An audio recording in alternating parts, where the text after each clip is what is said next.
112-мин солгарди матбуоти тоҷик дар ҳоле ҷашн гирифта мешавад, ки мушкилоту фишорҳо ва таҳдид ба расонаҳои мустақил ва хабарнигорон афзудааст.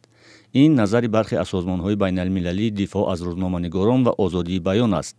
дар 2 соли ахир чандин рӯзноманигору фаъолони расонаӣ боздошт ва ба муҳлатҳои гуногун зиндонӣ шуданд. вале соҳибназарон бар инанд, ки талоши созмонҳои рӯзноманигорӣ ва ҷомеаи расонаии тоҷикистон барои ҳимоят аз онҳо кофӣ набудааст. дар мо ҳамин хел созмонҳои бонуфузи журналистӣ нест, ки баъди оне ки як журналист дар як бало гирифтор мешавад, сина сипар кунанду нависанду ҳимоя бикунанду адвокат бигиранду садҳо кори дигар кунанд, то як ҳамкасбашонро аз ин варта бираҳонанд. ман ҳоло дар тоҷикистон чун як созмонро намебинам.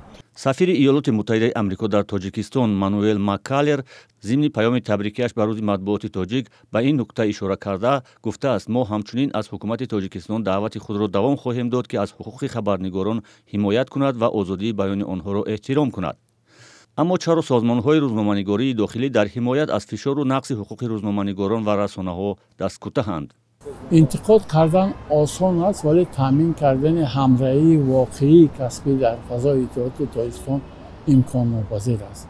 ҳар кас кӯрпаро ба ҷониби худаш мекашад ва кӯшиш мекунад, ки худро дар назди ҳукумат, дар назди мақомдорон ширин кунад.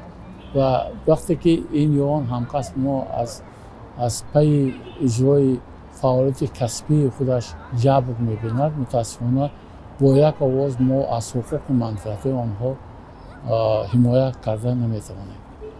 бархе аз созмонҳои журналистии тоҷикистон мегӯянд, дар баробари фишору таъқиб, боздошту зиндонӣ кардани рӯзноманигорон ҳеҷ гоҳ хомӯш набудаанд.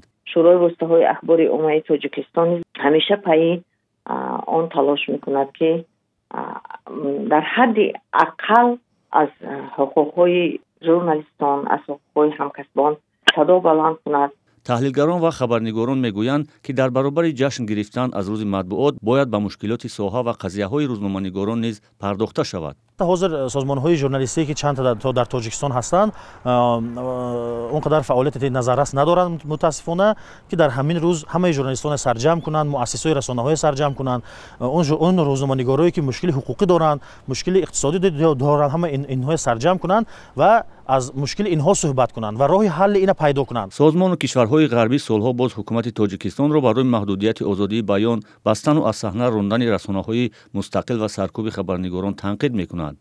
Freedom House ё хонаи озодӣ рӯзи 1 марти имсол дар гузорише гуфт, чунин бархурд бо матбуот боис ба он шудааст, ки мардуми оддӣ ҳам дар тоҷикистон акнун барои пешгирӣ аз таъқиб талош мекунанд дар баёни андеша эҳтиёткор бошанд. ин созмон чунин вазъиятро нигаронкунанда номидааст.